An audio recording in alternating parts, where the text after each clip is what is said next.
Hey, what's going on? Welcome to The Doug Show. My name's Doug Cunnington, and in this episode, we're going to talk about prioritizing and figuring out what to work on. If you caught the previous 3 episodes, then you know this is part 4 of the 4-part productivity series, which means this is the final episode on productivity in this set. I do like the productivity topic, and a lot of other topics sort of are related to it. So I wouldn't be surprised if there were more in the future, but this will sort of close out this 4-part series. Like the other episodes, my wife and I discussed the topic. And for me, I think setting priorities is, one of the key things that helps me be productive on my own. When you have a boss, a lot of times you can lean on them to figure out what is the highest priority item or items, which, technically you can only have one highest priority. But I do tell a couple stories about that, I think, in the episode here. Anyhow, being able to figure out what to work on is a huge difference because I could, for example, spend a bunch of time answering every single email I get as soon as I get them, and then not get any work done. Super easy to do that, and I have literally done that before where, maybe I send 40 emails out in a day, and I feel busy the whole day, a little bit stressed out, and by the end of the day, I got nothing done. So without further ado, I'm going to send it over to the discussion on prioritizing. Priorities. So I'm Elizabeth. Oh, and I'm Doug. That's right. Come on, man. Follow the protocol. Priorities. Number 1, you got to say your name at the beginning. Are you good at figuring out the highest priority items? Yes. Nice. Yes. What's your secret? My secret is, I think, priorities. Woo. It's like an interview question. Yeah. Failed. Oh, sorry. Go ahead. So I am not a procrastinator.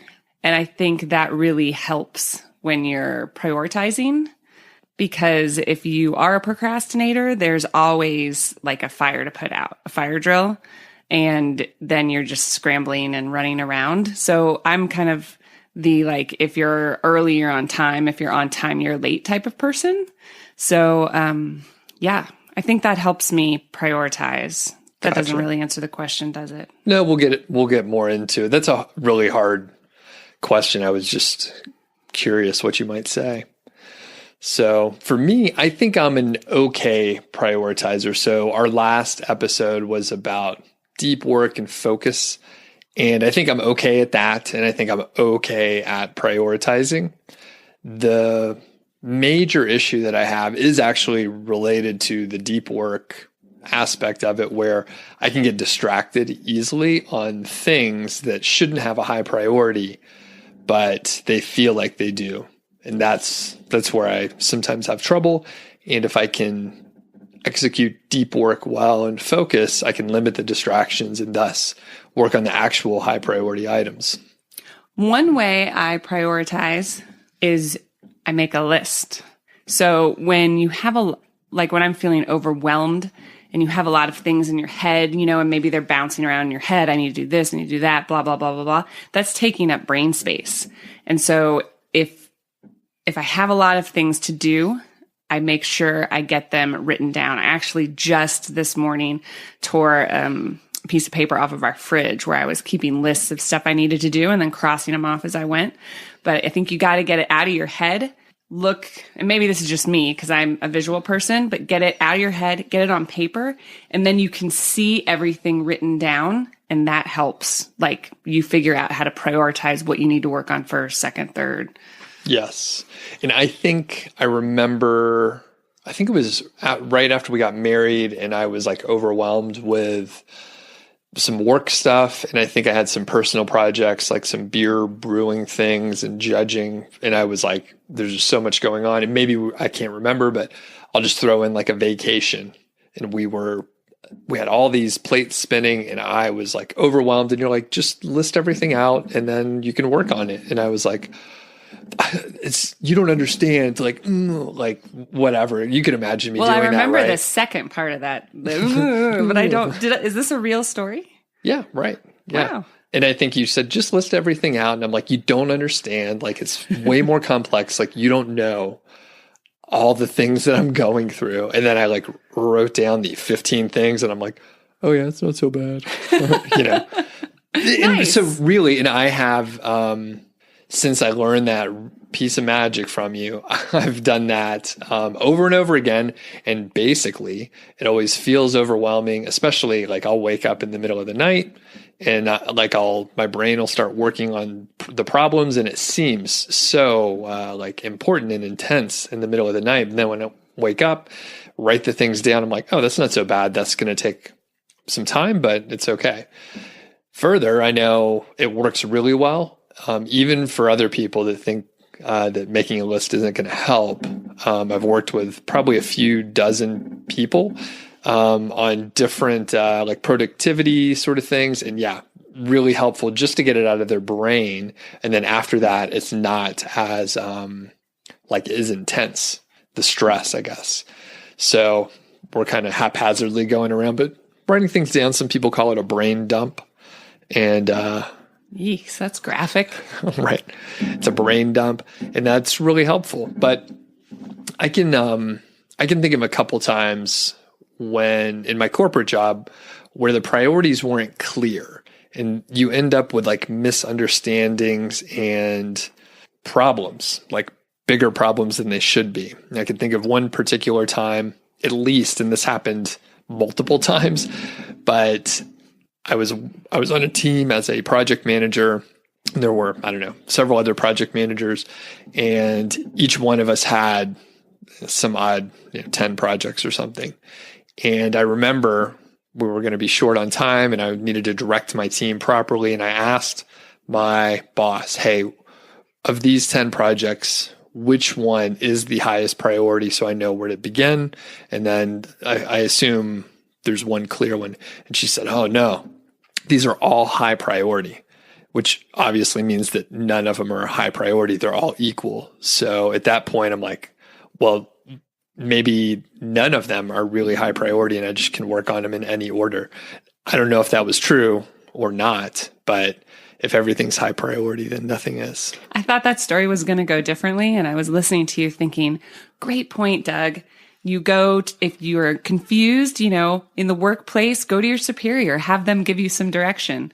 And you didn't get any direction, but I think that was still a good point. If you need help with priorities, it's always good to check in.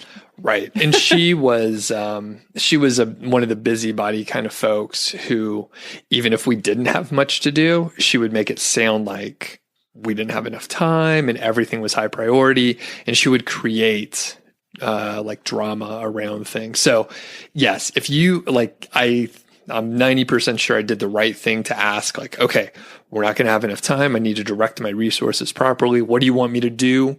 And she was like, do everything. And it's like, you can't do everything I'm asking you. So I had to, figure it out on my own. I also got laid off. So I was I wasn't like I was a squeaky wheel, I'll say, and it didn't work out as well on that team. But you know what? If you're going to have like a team working for you, like I think the boss needs to make a hard decision and say, here's the number one project, at least based on what I know. And then after that, things will fall into place. Now, there were other times where it was very clear, like someone above her who can make a decision would get in touch with me and they're like, hey, solve this problem today. And then I knew it was 100% okay to ignore other stuff. And that is the root of like prioritizing. So there's a couple books that I'll reference, Essentialism by Greg McKeown and The One Thing by Gary Keller. And those have a similar topic between the two, where you're basically figuring out, the one thing that's the most important or the essential things you need to worry about. Is that like Jack Palant's City Slickers, The One Thing? Yes. In fact, that is referenced in one of the books. Oh, nice. Yeah. What was the one thing from City Slickers? Was it love? I think you have to figure it out on your own. Really? I guess I missed the point of that one. I think it was the calf, the baby calf. Was the one thing? Yep.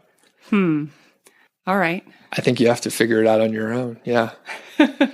So those are two good books? Yep, two really good books. I read the one thing first, and I thought it was great, and it helped me to understand that I can't do everything. And you can do a lot of stuff, but you can't do everything at once, and you have to prioritize and figure out what you got to work on. So can I tell a corporate story? One of when I was in consulting, we were just being bombarded from every direction when I worked in program management. We had so much stuff to do every day, like literally what you're talking about. We didn't know where to focus, how to focus. I'm being a little bit exaggerating. We were better than that, but we had a lot going on. And so we started this process in the mornings when we would have breakfast in the hotel.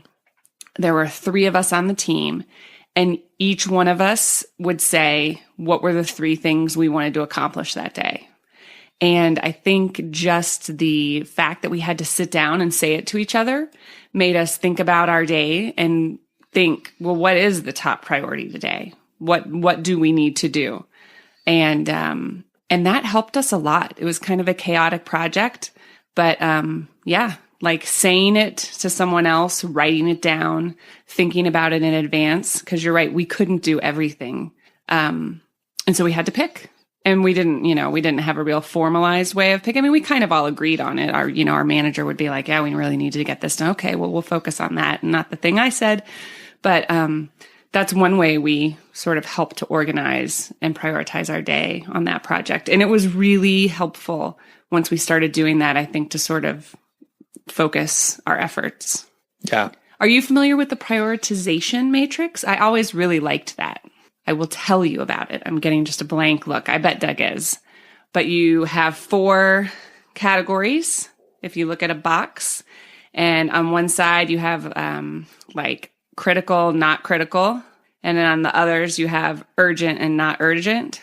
And so you want to focus your efforts on the critical, urgent tasks, right? Does that sound familiar? Yeah, a lot of people call it the Eisenhower matrix. Ah, Eisenhower. Yeah. And it's important and not important, and then urgent and not urgent. And then, yep. So that's it. She's shrugging her shoulders. I just got shamed. Yeah. It's in my productivity course, so I know it pretty well. Oh, wow.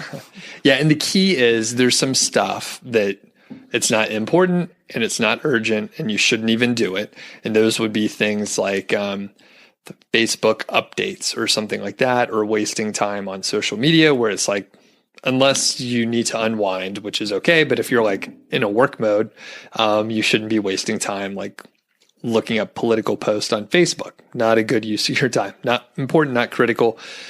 The thing that will get you is not working on the non-urgent important things because they're non-urgent by nature. And those are things like, actually, do you have any examples off the top of your head? Something important, but not urgent. No, I don't have any examples off the top of my head. So those would be things like a long-term project because you have plenty of time to do it. And thinking back to our college days or something like that, you may have a project and you have a whole semester to work on it. And it will take you a long time, but you can keep putting it off for a very long time. And that's where the procrastinators get in trouble. Oh, see, that's why I don't understand that, because I'm not a procrastinator. But true. If you keep ignoring those, they eventually move into the important, urgent bucket. Right. Yeah. Yep. And that's where there's some there are some studies out there. Thanksgiving. There's a turkey in the room. There's some studies out there and some great headlines for the procrastinators, and it's like, do procrastinators have it figured out? They can work better, and maybe people should procrastinate more. And I don't think that's the case. I mean, sometimes having constraints can help you be more creative, but generally, you should probably work on stuff to give you enough time for it. And another good example away from like the work aspect would be like training for a marathon. Like you have plenty of time, but you really can't cram and like prepare your body to run 26 miles without doing it ahead of time. So what's the other quadrant there? You got the urgent but not important. So those would be like emails that don't really like concern you. So I get a lot of these where someone will send me an email. Email feels urgent because it takes up space in your inbox, but people will send me an email and ask me a question, or maybe someone will send me an email and ask me to do something for them. And it's like I get no benefit out of it. It's just someone asking me for a favor. I think that was a hard one. Doug just caught me. I was looking on my phone trying to figure out what other types of things fall into the urgent but not important category. And because I would argue if anything is truly urgent, it should be important. But it's like what he was saying, people requesting your time, in a time sensitive way that maybe is important to them, but not important to you. It's like false urgency. Yep. And the urgency takes many different forms. So the thing is, like, the email is kind of a clear or urgent thing. A text message can seem urgent. Another one, back to the focusing and deep work from the previous episode, like an open working office plan or whatever, like pods or something where you can't get some privacy. Something urgent would be like someone walking up and saying, hey, do you want to get a coffee and walk over here? Like all of a sudden that's urgent because they're like right there in front of you. And, maybe you want to get the coffee, but if you're working, that's a distraction and it could pull you off from what you need to be working on. So, yeah. So if you're struggling with prioritization, that's a good way to think about your tasks once you get them all written out. So let's say you're not a procrastinator, you want to prioritize stuff. So how do you go about prioritizing your tasks?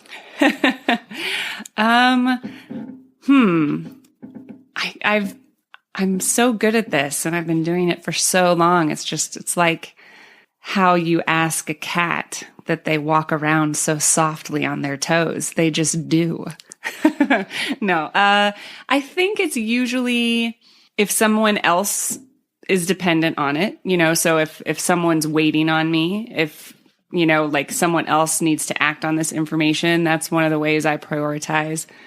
Like if there's a deadline, if there's time sensitive stuff, I prioritize it that way. And then honestly, sometimes things get deprioritized if I'm not sure that the person who asked me will remember that they actually want it. That's kind of maybe not the best thing to do or a hard thing to do, but I'm in a position where I get asked to do certain things and maybe they're very difficult or it's going to take a lot of my time and a lot of my resources. And so I kind of will just like bump that down on the list a little bit and to see if the person who requested it actually really wants it or if it was something that they just sort of said and forgot. And I think the thing you're not saying is those things aren't important and someone else thought maybe it could be important. And like, I know exactly what you mean. Cause sometimes people are asking for stuff and they don't really understand what they're asking for or the like usefulness of whatever the product is. So I guess, that if we want to keep it in the Eisenhower matrix, I will experiment sometimes with throwing tasks into the not important, not urgent bucket, knowing that my prioritization might be different than the person who, maybe requested it, and just see what happens. And sometimes I'll end up having to do that task and it'll get bumped back up and that's fine. But sometimes it just gets, that was the correct place for it. Not important, not urgent. And it shouldn't even be done. Then it shouldn't even be done. And then sometimes it doesn't get done. And let's break it down a little, because I asked you the question, but maybe it wasn't super clear. So we'll have two scenarios. One being like you're working on a single project, sort of a silo of work or whatever. So at that point, I think like listing out all of the tasks that you have to do, and then understanding if there are any dependencies, like you have to do certain things ahead of time. Let's just pretend you're like building a house. Like you can't start painting the walls before you lay the foundation and build the house. So like obviously there's some hierarchy and order that you have to follow there. And that helps you figure out like what order to do things in. Other times it may be like less clear and it doesn't really matter what order to do it in. And that's fine. So you could pick whatever order you want. So that's sort of one aspect, prioritizing based on like dependencies and sequencing. Other stuff that may come into play when you're thinking about like, let's say you have multiple projects, you're building multiple houses. That's where like what Elizabeth was talking about comes into play. Maybe there's a time constraint for a particular house and you have to finish it sooner because people are moving in or whatever. Other builders have to get there to build it before the painters could show up. So you have to kind of understand how things work together. I may goof it up, like the exact phrasing, but I've heard a couple of people say that they prioritize by looking at the tasks where if they accomplish a certain task, it makes everything else easier or not even necessary to do after that. And that sounds really like a great idea, right? It's so simple to say it. I'm not sure how effective that is or how much that applies. Especially, when I'm thinking of the work scenario where I had, multiple projects and it was unclear. Every person that was involved in each of the projects said that one was the most important. So how do you deal with that, right? Someone at some point has to make a decision and you can't really use that. Now, if you're working for yourself and you have like all these other, tasks, some of them are clearly not that important, some of them are clearly important, then sure, you may be able to figure that out. And for example, like if you're an entrepreneur and you realize that if you can land a particular client, it'll really like help your business elsewhere, then you can obviously, focus on that, knowing that it has a much more, has way more leverage than some of the other things that you can do. So it's a sexy thing to say, and it sounds really good when people hear it. But I think if you like try to apply it, sometimes it's just not clear. What do you think? Prioritize to make your life easier. Is that what you meant by it's a sexy thing to say? It's a sexy thing to say. Yeah, I think that sounds like a great idea. Yeah, if you could do it. But again, it's really hard to tell. Yeah, I'll have to think about that as I put some of these things into practice and prioritize for my week. Makes sense. Yeah. The other, along with the priorities, what it means is you're working on a certain area, but it also means you have to ignore something else. So whenever you're giving something priority, you're like deprioritizing everything else. And that's important. Yeah. Like when you make work your priority, sometimes you're deprioritizing your wife. Right. And I think like there are certain like periods where it's like you'll focus on your family for a while, but there's only so many like attention units that you have. And like, once you use them all up, say waste them on family. No, I'm just kidding. No. I'm wanting to know how many attention units are allocated to me and Georgie. Plenty. Plenty. Ah, yes, plenty. So yeah, the thing is like you only have so much time and ability to focus on different areas. So if you're focusing a ton on work for a while because you're wanting to get a raise or promoted, then you'll have to like deprioritize some other stuff. And I think, depending on like the stage or period of your life, like you maybe would focus more on your family because your kids are growing up or whatever. You need to go to the soccer games or whatever. But other times you need, like when they're a little bit older, or maybe they're, teenagers and they're mouthing off or whatever, then maybe you want to spend some more time at work and put in those long hours. We talk about that a lot in Survive the 9 to 5. I feel like almost all of our podcasts can either come back to trade-offs or like take your vacation. But I agree. Everything's a trade-off. So when you focus on something, you lose something else. And I think a lot of people who have a high faith base, I think that really helps them to prioritize their life in terms of importance, because they have a set of rules from some sort of religious text, whatever that might be. I don't know what point I'm trying to make, but there are the highest priority. Yeah, there are like built-in constraints, and it helps you decide. Or if you have like no constraints, it's really confusing on what you should do. It can be. So yeah, and you got to keep that in mind. Like when you're prioritizing something, you have to figure out like what you're taking away, or where you're taking that like focus away from. I think the highest priority in everything that we do should just be to be kind. Be kind to people. All right. Yeah. I mean, how does that relate to productivity? I don't know. Maybe if you're kind, be kind. If you're kind to people. It is true. If you're kind to people at work, they will be more likely to step in and help you out when you need help. Mm-hmm. So what you could do is like, you can do stuff for them, get them a coffee every now and then, and build up that goodwill. So when it's time to take it back, they'll do stuff for you. What do they call it? Political capital. Build up your political capital at work. Your work units. It's the rule of reciprocity. There you go. So you do stuff for people, and then they'll want to do stuff for you. But that's not why you should just be kind, because it's good to be kind. I know. I was just... Yeah. Just say Do you know?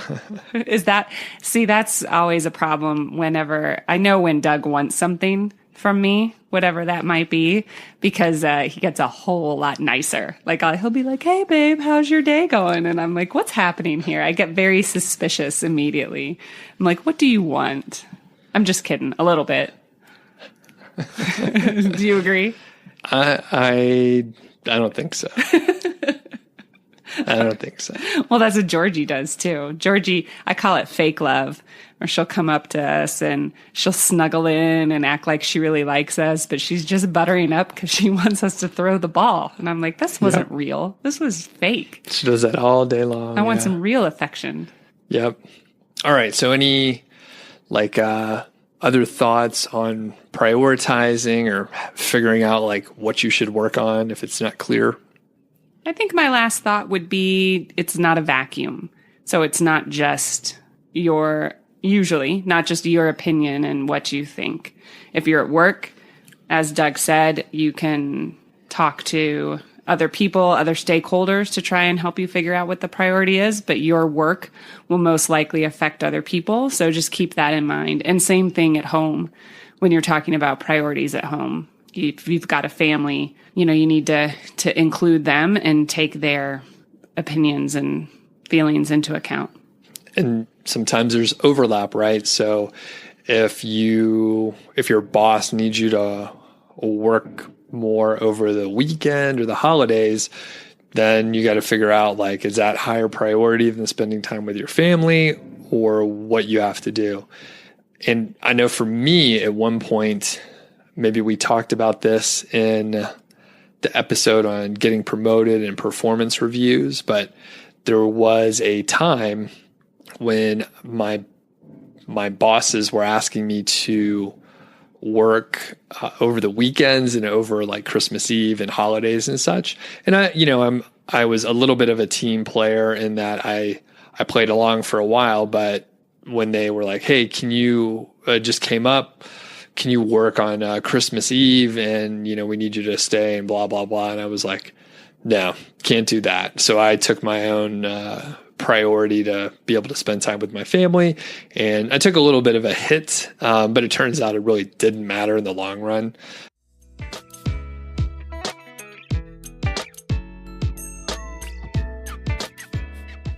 Thanks a lot to Elizabeth for helping me out on the productivity episodes. And a little bit of background, a little context on what I was describing. I mentioned that I didn't work that Christmas Eve or the holiday season. I, selected my own priority and it didn't line up with the company priority. The hit that I took was related to like my performance review. And I can't remember at that company if we did like every 6 months or every year a performance review. I think it may have been every 6 months. But anyway, I was up for promotion or attempting to be promoted for a few years. And that's kind of the way it works, at least in the management consulting area that I was in, where you got to be put up for promotion and you may have to go for it 3, 4 times, 5 times. It takes a little while. And basically, I got sort of a poor review. It generally said that I wasn't a team player, and I didn't get support from that team to be promoted. Now, it turns out on a longer time frame, right, on a longer time scale, it didn't matter, right? So after a couple of years, I was able to get promoted. Actually, it may have been like 3 to 4 years later. The point is, I got a little bit of a negative review, but I stuck to what was important to me.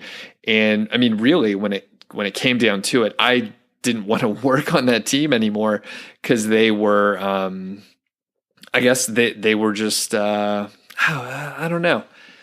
I don't know how to put it. I don't think they're stupid for putting work over family and that sort of thing. It's just different, like how I want to live my life is completely different than what they're doing. But it doesn't mean I have to just fold and accept that, they want me to work over the holidays.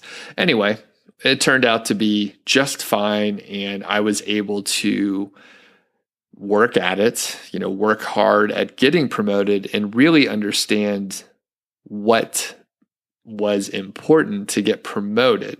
And it's not really doing more work or doing better work or even working on the holidays when people ask you to. So we actually did a whole episode on Survive the 9 to 5 about getting promoted.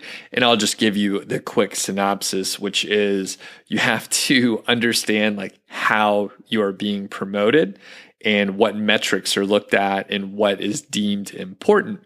At the management consulting company or division that I was in, the thing that was really important is to have support on the what they call a laddering call where they rank everyone. And to get that support, you have to do some networking, but not the traditional networking that you may think of where you have to go to happy hours and, make small talk with the, executives or anything like that. It wasn't that sort of networking at all. It was more like I volunteered for a few different charitable events. And I started reaching out to the executives that I knew would be able to help me get promoted to make sure they knew my name and that I was doing interesting things like volunteering for charity events. And volunteering for stuff like that is a great way to sort of short circuit the chain of command. So I was able to talk to and email and interact with people that were 3, 4 levels ahead of me. And in a normal project situation, I wouldn't be talking to them normally. They're very busy. But if you are volunteering for something, you can just talk to anyone you need to. So that said, I was able to figure out that it was really about marketing. It was about marketing myself as someone who's valuable to the company, not necessarily on a project basis. Sure, you have to do your job. You have to be good enough on the job.